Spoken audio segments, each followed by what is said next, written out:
Welcome to Pagan Coffee Talk. If you enjoy our content, please consider donating and following our socials.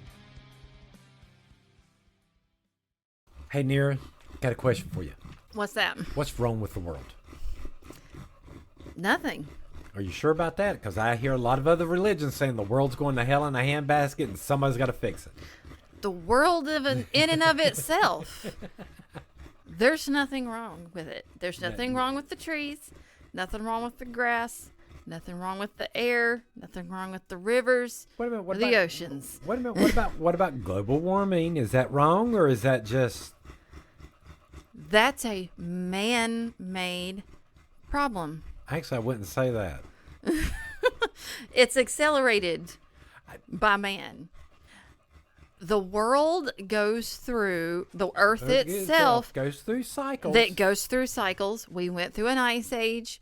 Wasn't very many people around for that. Actually, we're, to some extent, we are still going through a slight ice age because the poles are still covered in ice. Yes. So that technically is a...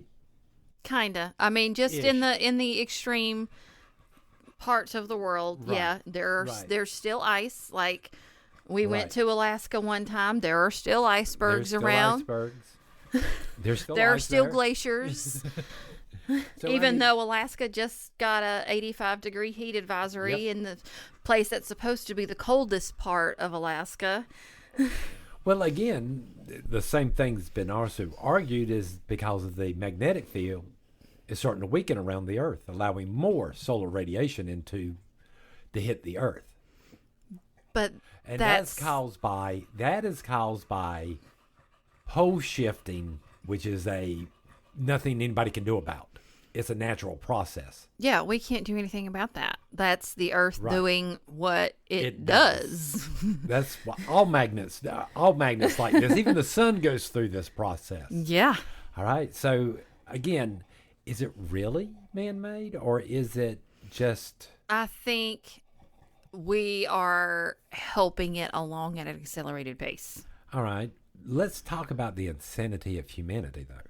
Because here lately, a lot of wars have been going on, a lot of conflicts. I mean, I'm not saying there aren't conflicts always going on the earth. There is. It's through the dawn of time. All right. And some are smaller, bigger, but it seems to be a little bit more here lately. Everybody seems a little bit more on edge.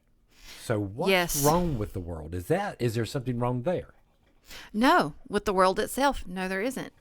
The fault is with humanity. Right. And most of these wars, it's under the guise of religious reasons. Yeah. And you got a lot of religions that are sitting back going, hey, there's something wrong with the world. We got to wait for our Savior or Messiah to come and fix everything. No. No. It's pagans, we don't necessarily believe that. I don't buy in that one bit. No, I don't believe not in the sense that Jesus is going to come from the east in the sky, wave his hand, and make everything okay.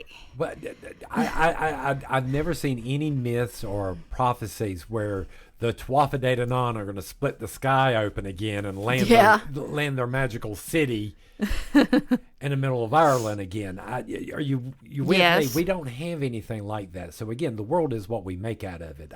We don't even believe it's necessarily going to end. No, I mean, scientifically speaking, it will. Well, yeah, the sun will expand and the whole... Millions of years from now. I did see an article recently where scientists estimated the exact year. I can't remember what they said because, my memory sucks. But they did estimate a time, like it will eventually. It will eventually die. But pagans, we don't believe there's going to be an apocalypse. No, not in the sense. I think the closest we get is Norse mythology with Ragnarok. Yes. Not in the sense that the Christians believe. No. There's a new beginning after. Well, even the Christians believe after the apocalypse. Yeah. Or after Revelations that Christ is going to come and make a brand new sparkling world for everybody or something. Yeah, but here's the thing. If heaven exists, why do you need to remake the earth? Gotta ask the question, but yeah, you're right. I mean, from what I remember of my Christian upbringing is that Revelations, so many people are supposed to be called up to heaven to avoid it, while the rest of us pagans have to sit there and go through it, supposedly. Right? But the thing is, why are you bringing them back to earth? You took them to heaven, where heaven's supposed to be perfect in and of itself. Yes, like why would you want to come back to earth when you're already in paradise? Why would Jesus need to come back and remake it? Well, when do we even have to be here? I mean, we don't have to be here. So again, if those are right, that's where all that ends. So that don't make no sense to me. I'm like you. It's why do they have to remake the earth if heaven's just fine? I mean, that's just one of those things right there. But I mean, but at the end of the day, no, we don't believe somebody's going to come along and save us or stop a war, or or necessarily life is going to just suddenly die off just because we do have a war. Yeah. Or something terrible does happen, a polar shift or whatever. I don't think humanity just dies off. We've been through all this stuff before. Yeah. In the past, so. But as far as the Christian worldview goes, I think because one of their things is that you're not supposed to be of this world. Right. So something must be wrong with the world if you are not supposed to be of this world. All right. Let me take this down to a little bit more different thing. Do you believe there is something spiritual going on or something? Because I'm sorry, TikTok, YouTube, social media in general, we see these people, and some of these people aren't quite, they're not right in the head. No, and there they're seems not. to be a lot more of them, and people getting a whole lot more emotional and triggered, the whole 9 yards. Is there something else going on here spiritually that's causing, do you believe, that might be causing this uproar? I think some of it is the fact that we live in a world where every single just about every single person on the face of this planet has the ability to voice their opinion. Yes. My opinion has to matter. My opinion is the greatest opinion ever. You need to hear it. You need to believe me. And if you don't, I'm going to get really emotional and angry. Go on and say it. And I'm going to go on a tirade. You must believe and live your life exactly the way I live mine. If you're not, you're not worth it. Yes. Now, again, is this a spiritual problem, or is there something else going on here that's causing this disconnect of community? Again, I think it is the fact that every single person can disconnect and essentially reconnect. I think it's too much I don't want to say it's too much individuality. It's too much of I'm the only person who's right, and people are kind of seeing examples of people who are world leaders, and people get highly emotional if they disagree with their favorite little world leader. I don't know. I wouldn't call it spirituality. I'd call it a crisis of ego. A crisis of ego? Yes. Over anything else? Yes. All right. I can see that. I can actually see that's more of a crisis of ego, and this may be something symptomatic of, everybody gets a trophy, everybody's perfect. I'm sorry, not everybody's perfect on everything. So no, my goodness, no. We all have our flaws, but there are some people in this world that people think are perfect. Like nothing they could say could ever be wrong. They're never going to do any wrong. And if you disagree with me that they have done something wrong, you're evil. You're the opposite. You deserve to have all of your rights taken away. But it does seem like here lately that people seem to be more, I don't like you, so I'm going to attack you. Because you did faster than when I think me and you were younger, people had more conversations. Yes, or because debates about this without really trying to get mad at each other. I think it's the you're behind a screen effect. Because when you're face to face with somebody, you see them as a human being. Right. I think a lot of times when people are arguing with somebody over the internet, there is a mental disconnect. Like on the surface, Well, I mean, it's not a person you're talking to, even though it is. I can even feel that slight disconnect on like Zoom when we're doing meetings. Yeah. Even when you're there with people that you know personally, there's still this slight disconnect because they're on a screen. Yes. And they're not in the room for you. And again, I think some of it is energy. Like if you're arguing with somebody on the internet, you can't feel that person's energy. You can feel their anger, but you're not feeling their actual personal energy. Well, again, it's the same argument like with emails and stuff like that. Why I could write an email and say something to me sounded me being sarcastic and witty. Somebody else might think of it as being me being an ass. Yeah, because you are typing. It's hard to convey sarcasm, humor, that kind of stuff. It's hard to convey that just over typing. Right. But now video you get a little bit better, but there's still somewhat of a disconnect there. Because body language is important. Yeah. If somebody is trying to make a point and all you're seeing is what they're typing and what they're typing is come across angry, but in their face, if you saw their face as they were typing that, you might be able to see their frustration. Right. You might be able to see their sadness regarding the topic. You might be able to see, in their eyes what they're struggling with something else. But I hate to be this way. Now, having a conversation on the phone with someone, though, isn't the same. No, it's not. Are you with me? Why you can actually feel more connected just having a phone call with somebody versus over the internet. Yeah, why do you think that is? Because you can put emotion in your voice. Okay. Well, I mean, you're getting through the voice through the video cam and all that, so you're getting all that, but yet there's still that disconnect with video. Again, you see what I'm asking? Yeah. Again, it's because for there to be a true human connection, you have to be in a same space with somebody, sharing your energy with them and them sharing their energy with you. And we're sharing our energies right now talking to each other. Right. No, but again, could it be that the fact is that the electronic devices don't necessarily allow those energies to come across? It's a little too much. Especially when we're talking about computers and electronics, unlike a phone where it was a little bit more basic.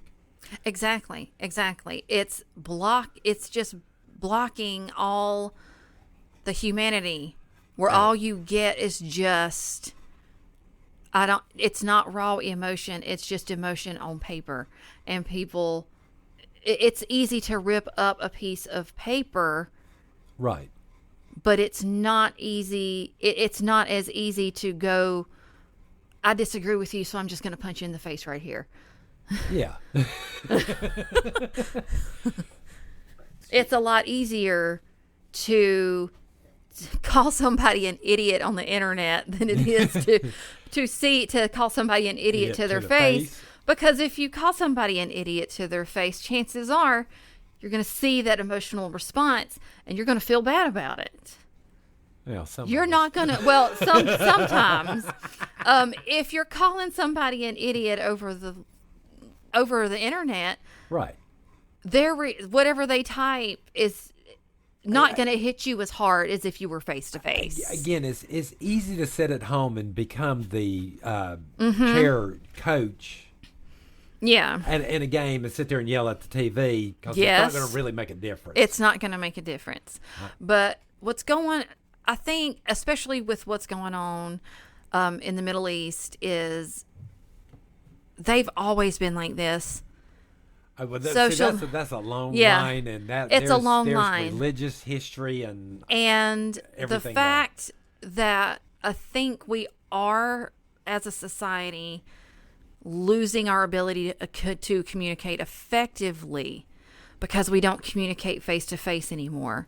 because even these world leaders can type a tweet out that says, you guys suck. Right.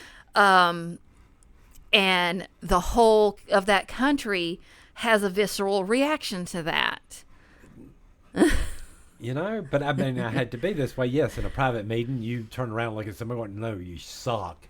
Yeah. You can actually start a conversation down You can start a conversation. It's on Twitter, it's like, you suck. That's the end of it. There can be a million comments underneath that, but it's still not an actual conversation. No. It's just people commenting their thoughts on a computer, not face to face. Right.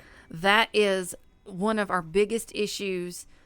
It's not something that's wrong with the world itself, not with the earth. It's humanity. I think we are losing our humanity. Could this be a self-fulfilling prophecy? Because you get tired of going out there getting beat up, you don't care anymore, then you get a little bit more ruder yourself. Yeah, I can see that. Are you with me there? Because we're living so much of our lives online. So many people can just beat you up one side and down the other. That's going to affect you. That's going to really affect you. And yeah, in turn, when you come back at them, you can come back at them 10 times worse, and it just escalates the situation. But see, and again, I still think the problem there is everybody keeps on thinking that everybody should live their lives like they do. Yes. Instead of realizing, I live my life like this for me, and you live your life for you. Yeah, the majority of people think like that. Like, well, that's not how I would do that. You're weird. Yeah. And because you're weird, you're wrong. You're wrong. And I'm just not. And because you're wrong, I'm going to make sure you pay for it. Right. If you ever watch Scooby-Doo and the whole weird combinations of food that they talked about, all right, here's the sad part is there are people out there who like those combinations of foods. But that doesn't make them wrong. No, it's just what they like. And let's say because I like tortilla chips just dipped in sour cream. A lot of people think that's weird, but it tastes good to me. Well, I mean, I deserve to have a stone thrown at me because I like that? I'm sure there's at least one person out there who would like pickled flavored ice cream. And it exists. There's mac and cheese flavored ice cream, and I'm sure somebody out there's like, that's the best ice cream I've ever had in my life. That doesn't mean I'm going to call you a pariah and just exclude you from ever interacting with me again because you like that macaroni and cheese flavored ice cream. But I mean, it's true. I've seen people do that. Like, I can't be friends with someone who does that. Why not? Yeah, and I find it funny because the majority of times I hear this, all I can keep on thinking about is when I came out of the closet. It's still the same thing. You just found out new information about me, so we can't be friends? Yeah. It's the same. Yeah, okay, so you like pickles and ice cream. Okay, you're a little freaky. Yeah, a lot of it is just focusing too much on the differences and thinking that you're just wrong for being different. Instead of just thinking about how strange what that person likes is, ask yourself, but what do we have in common? Right.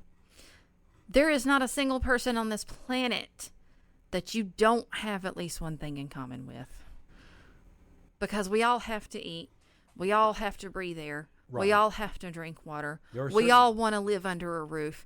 Like, right. There's certain things that are required for living.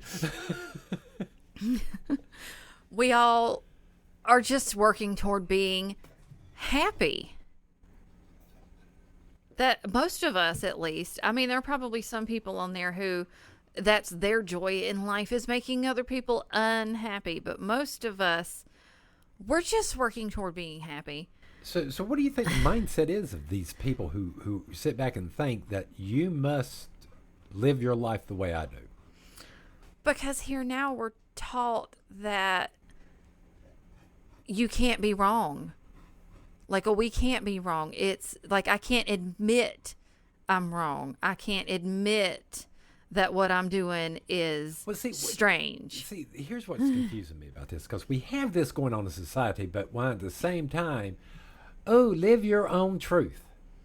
But when that person goes to live their own truth, and it's counter to someone else's truth, oh, geez, here we go. Like, I can't associate with you anymore. Right. So, again, that's the hard part that just really freaks me out, because when you're telling someone to go off and be a unique, weird individual, and then condemning them at the same time. Yeah. Yeah. It's why are people so quick to condemn? I don't know. I mean, don't get me wrong. If you think the best lifestyle for you is to go off and molest little kids, no. That's my line right there. As long as how... or if you think it's all right to go out and force yourself upon other people absolutely not. Whatsoever, no. My theory is, as long as you are not physically harming another human being or emotionally harming another human being, I don't give a shit how you live your life. So where do you think we should draw that line? When does individuality and the group or the community behavior needs to be more in line with each other? Physical, it's like I said, just physical and emotional harm. If something you're doing if you're infringing on someone else's, we all should believe if we infringe on someone else's rights that we don't want it done because we don't want somebody else to infringe upon our rights. But then you're left with, some people view being able to practice other religions in America as infringing on their right to be a Christian. Right. But it's not. It's not. Again, it's not. Us being pagan does not infringe on the rights of Christians. No. We're not telling them that they can't. But some of them are viewing like, oh, I can't force my Christianity on somebody else. You're infringing on my right. Well, but you're not. Well, technically, if you look at the Christian, they have a mandate in their religion to preach the Gospels, to go out. They do. And again, so that is part of their beliefs. All right?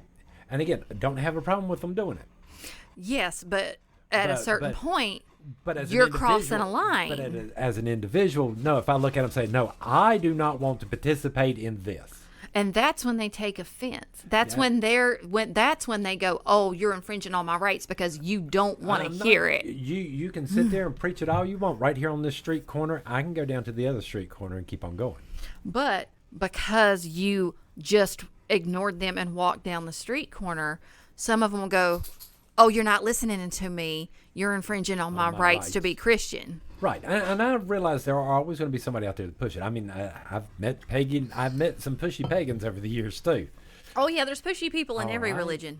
That will sit there and go, oh my God, no, you mean you don't see this? Oh my God. I mean, don't even get me started on the whole initiation and self-initiation and all the trouble that brings up. So, again, I still see it there, too, but when is it appropriate for a community, regardless if we're Christians or not, for us to all go, okay, these behaviors are not going to be tolerated? Again, when you are actively making someone else's life hard unnecessarily, when you are physically harming someone, when you are emotionally harming someone, is when you should draw that line. All right. But some community. So again, this is all a little confusing for everybody because we're sitting here saying that there are some times where yes, we have to all act and behave the same to a certain extent. All right. While at the other time, no, we need to be individuals, and we often have a hard time separating those two. Right, there's a difference between the way I act at home when I'm eating dinner versus the way I act when I'm having dinner at a friend's house or out in public. Yeah, because, I mean, you have to be mindful of other people when you're out in public. Right. You know, you still have the whole entire argument of how far you're going to push this with the two teenage lovers. You know, when does it go too far? When doesn't it go too far? And again, depending on who the person is sitting in front of them, it could go too far and might not go if it's just holding hands versus them look like they're about to do a sex act in the middle of the living room. That's when you have to maybe take a step back and really look at the whole situation. I think we need to think of these things as a community, what we do put up with, what we will tolerate. out in public versus what's in private. It's, in private. Like, say you and your husband are walking down the street. You just casually grab each other's hands, and somebody behind you throws something at you. That's crossing the line. I can see That's intentionally making someone else's life harder than it needs to be. I can see. I mean, not that we've ever had that problem. I know, but it's a hypothetical. It's a hypothetical that, it could happen. And, depending on my mood at the time, yes, there are multiple ways I might handle it. But, that's intentionally making someone's life harder than it has to be. If you don't like it, all you have to do is look the other way. And because not pay any attention. You holding a hand with your husband in public isn't actually harming anybody. No. No, but then you do have those people that go around, well, I don't want my kids to be exposed to this. Okay, well, that's you not wanting to have to explain to your child there are other types of love in this world other than heterosexual. Well, again, when you're going out in public, things change. There's a certain level where, yes, I may want to protect my kids from all the bad stuff, but if I take you out in public, you're going to be exposed to things you normally are not used to seeing. Yes, and at that same time, like, you have to be willing to parent your child on all these situations. Yes. But I think some of that is parents don't want to have to parent this situation. Okay. They just don't. I'm done adulting. They're like, I don't want to have to explain this to my child. When you really should be explaining this to your child. Well, they're good friends. I mean, it's like I'm sorry. Looking at a 6-year-old when they see a gay couple going, no, they're just really good friends. Okay. It's your job to make make your child a well-rounded human being, and avoiding having to explain things like that to them is counterintuitive to making them a well-rounded human being. Is that just because we're uncomfortable with these things? Kind of like, actually having the sex talk with kids. Yes, it's because they're uncomfortable. It's not a topic they particularly know a whole lot about. They don't want to take the time to get educated on it because it does make them uncomfortable, when really the education is the cure to the uncomfortability. Right. It's to learn about it. Yes. But they don't want to. I think that is one of the big problems humanity is having. You can't grow if you stay in your comfort zone. Oh, no, you can't, can you? No, you cannot. If you don't take the time and make yourself uncomfortable. Learning should be uncomfortable. At some point, yes, you have to be uncomfortable. Yes. To grow as a person. Yes. You're going to have to deal with concepts that you might not like. You're going to shut yourself down and say, no, you're wrong, because you don't want to make yourself uncomfortable and learn this person's other point of view. Makes no sense to me.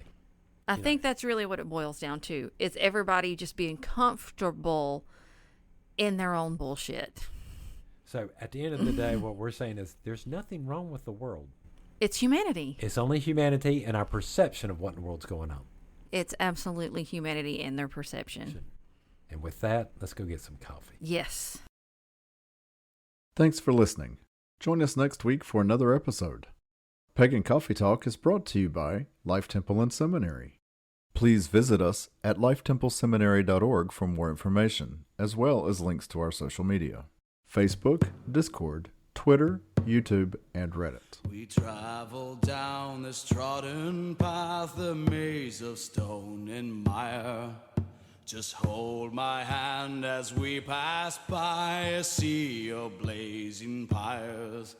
And so it is the end of our days, so walk with me till morning breaks. And so it is the end of our days, so walk with me till morning